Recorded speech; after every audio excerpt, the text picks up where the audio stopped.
আগের ভিডিওতেই দেখিয়েছি আমাদের কলকাতা থেকে দীঘা অবধি জার্নিটা। এখন আমরা পৌঁছে গেলাম রুমের ভেতরে। রুমের ভেতরে এসে বেশ কিছুক্ষণ আমরা রেস্ট নিয়ে নেব, কারণ জার্নিটা অনেকটাই লং ছিল। আমরা দুজন এখন রেডি হয়ে গেছি। এই যে আমরা রেডি হয়ে গেছি। বাড়িতে তুমি গিয়েও নি, তুমি ঘুরতে এসেছো।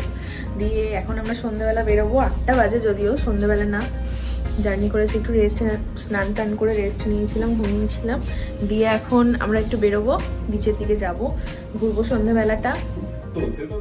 আমরা ঠিক করলাম আজকে সন্ধেবেলাটা আমরা ঢেউসাগরের বিচের মধ্যে দিয়ে যাব নিউ দীঘাতে। তার জন্য আজকে এই যে ঢেউসাগরের এন্ট্রি পয়েন্ট, এটা বিচ যাওয়ার রাস্তা, এখান দিয়ে এগিয়ে চলেছি। রাস্তাটা রাত্রির বেলা এরকমই অন্ধকার থাকে, মানে মাঝে মাঝে একটা লাইট জ্বলছে, কোনো লাইটটা আবার জ্বলছে না, কিন্তু খুবই সুন্দর। দিনের বেলা আসলে এই রাস্তাটা খুবই সুন্দর। সাগর বিচটায় লাইটটা অতটা না থাকায়, আর আমরা তখন ভাটা চলছিল বলে জলের ওখান দিয়ে এসেছি, বালির ওপর দিয়ে, যার জন্য আমরা ভিডিওটা করিনি, কারণ তেমন কিছু বোঝাই যেত না। সেই জন্য আমরা সোজা নিউ দীঘাতে এসে করলাম। দেখাই যাচ্ছে কতটা ভিড় রয়েছে আজকে সন্ধেবেলা। এখানে দাঁড়ানোর পর্যন্ত জায়গা নেই, বসা তো দূরের কথা।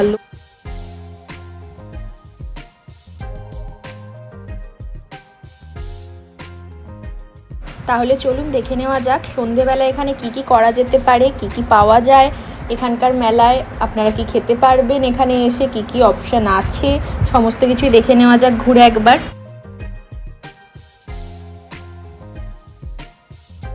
বেশিরভাগ দোকানগুলোতেই এখানে ঝিনুকের জিনিস এবং শাঁখের জিনিস আর বাচ্চাদের খেলনা বেশি পাওয়া যাচ্ছে। এই দোকানটায় কাঠের তৈরি ছোটো ছোটো শোপিস পাওয়া যাচ্ছে। এখানে আরও বেশ কিছু দোকান রয়েছে। এটা হলো ফেমাস মিত্র ক্যাফে নিউ দীঘার। যারা এর আগে এসেছে তারা তো অবশ্যই জানে। কাঠের তৈরি কিন্তু এখানে অনেক জিনিসই পাওয়া যাচ্ছে। এবার গিয়ে দেখলাম, হয়তো এর আগের বার আমার মিস হয়ে গেছিলো, দেখতে পাইনি এই জিনিসগুলো, আগে থেকেই ছিল, বাট এইবারই আমি লক্ষ্য করলাম সেগুলো। আর এখানে রয়েছে বাচ্চাদের চালানোর জন্য গাড়ি। বাচ্চারা দেখলে এগুলো বায়না করবে না, হতেই পারে না।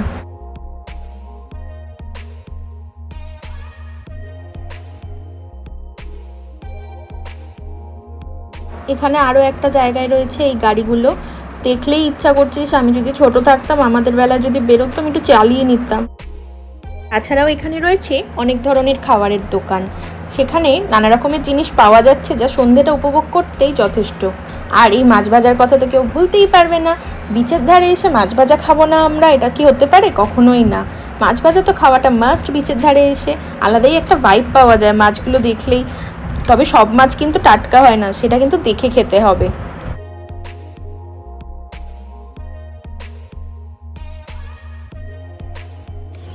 শরীর কেমন আছে? এখন রাত্রি 9:30 বাজে, তা আমরা ঘুরে বেড়াচ্ছি। এবার আমাদের ইচ্ছা আছে এখন একটু মাছ ভাজা খাবো। দেখি কোন মাছটা, কি মাছ আসলে আমি চিনি না কোন মাছ কি। আর আমার সঙ্গে যে এসছে সে তো কোনোদিনও বাজারই যায়নি, মাছ চেনা তো দূরের কথা। দেখি এখন কোনটা কি মাছ। আমরা শুধু চিনি চিংড়ি মাছ, ইলিশ মাছ, কাতলা মাছ, রুই মাছ, এই কটা। আর এখানে তো অনেক রকম ভ্যারাইটি দেখা যায় মাছ আছে।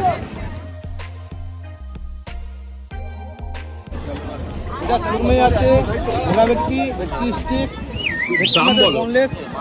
ভেটকি স্টিকটা হচ্ছে 60 টাকা, ভেটকি বোনলেসটা আছে 50 টাকা, পমপ্লেট আছে 140 টাকা, একটু ছোটো পমপ্লেট 120 টাকা, পিতলটা 100 টাকা আছে, 150 টাকা আছে, এটা 130 টাকা আছে, আইলা মাছটা 60 টাকা আছে, চিকেনটা 120 টাকা আছে, কাঠিটা 50 টাকা আছে, ভোলা ভেটকি বড়োটা আছে 200 টাকা, পাবদা মাছটা 100 টাকা, আমুটি 40 টাকা, চিংড়ি 40 টাকা, চিংড়িটা 50 টাকা, 100 টাকা।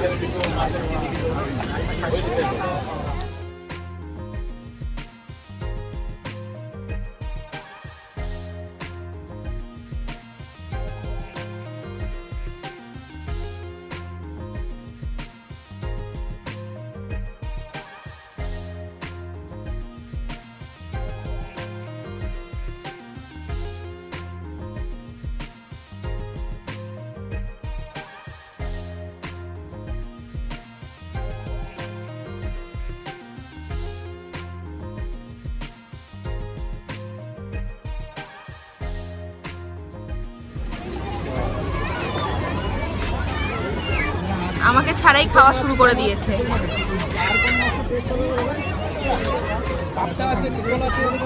দেবো না, আসছিল না ব্লাড। হ্যালো, ভালো খেতে। খাবে তুমি কালকে আবার? দাদার কাছে আসবে। প্লেটে 7 পিস থাকবে 100 টাকা তরুণ মতো ফ্রাই হবে। 8 পিস হবে 50 টাকা। মার্কেট এবার আস্তে আস্তে ফাঁকা হয়ে যাচ্ছে, রাত্রি 10টা বাজে, দোকানপাটও প্রায় বন্ধের দিকে। কিন্তু আমরা ফিরবো না এখন হোটেলে, আমরা ফিরবো 10:30 11টার পর, তারপরে আমরা ফিরবো, কারণ আমরা বেরিয়েছি দেরি করে। তারা আছে বাড়িতে না? সন্ধেটা আমরা এখানে খুব ভালোভাবে উপভোগ করলাম, কিন্তু এবার মন খারাপ করলেও, যেতে ইচ্ছা না করলেও হোটেলে ফিরে যেতে হবে, কারণ ফোঁটা ফোঁটা বৃষ্টি পড়া শুরু করেছে। এরপর আমরা পুরো ভিজে যাব আর ঠান্ডা লেগে যেতে পারে, কারণ সারাদিন রোদ্দুরে এসেছি, তারপর বৃষ্টিতে ভিজে এখন আবার এসিতে ঢুকলে ঠান্ডা লেগে যাওয়ার চান্স আছে, তাই হোটেলে ফিরে যেতে হবে। দেখা হবে আপনাদের সঙ্গে আমাদের নেক্সট ভিডিওতে। ততক্ষণ আমার চ্যানেলটাকে সাবস্ক্রাইব করে নিন, লাইক করে নিন এবং শেয়ার করে দিন ভালো লাগলে ভিডিওগুলো। আরও ভিডিও আসছে, খুব শিগগিরই আসছে। আমরা কালকের দিনের পুরো দিনেরই ব্লগ বানাবো। আজকের ভিডিওটা এখানেই তবে শেষ করলাম, দেখা হচ্ছে পরের ভিডিওতে। আর হ্যাঁ, অবশ্যই সাবস্ক্রাইবটা কিন্তু করতে ভুলবেন না। আমার গোল্ডির জন্য আমাকে খেলনাও কিনতে হবে মনে করে, ওটা মিস করলে বাড়িতে গেলে আমাকে পিস পিস করে দেবে, মিস করা বের করে দেবে।